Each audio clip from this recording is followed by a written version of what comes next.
Bol prikrytý kapušom. Úplne tu zabudnutý Marek Uram sa dostal ten najazdy, dostal parádny puk. Marek Uram dáva druhý gól na týchto majstrovstvách sveta. Ale to bola prihrávačka. Perfektná prihrávačka. Marek Uram počkal si na druhej modrej čiare a ukázal, že je to naozaj zakončovateľ a presne toto potrebujeme pred koncom druhej tretiny, aby sme dali takýto kontaktný gól, aby sme stále boli na dostrelku Kanaďanom, aby aj oni sa opávali o výsledok.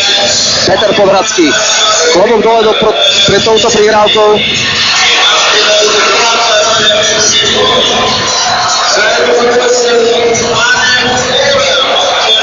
Lepšie sa tu zadám aj trafiť nedalo. Bol tam veľmi malý priestor, ale Marek to tam presne dokázal trafiť a poslal brankárovú fľašu na zem. No,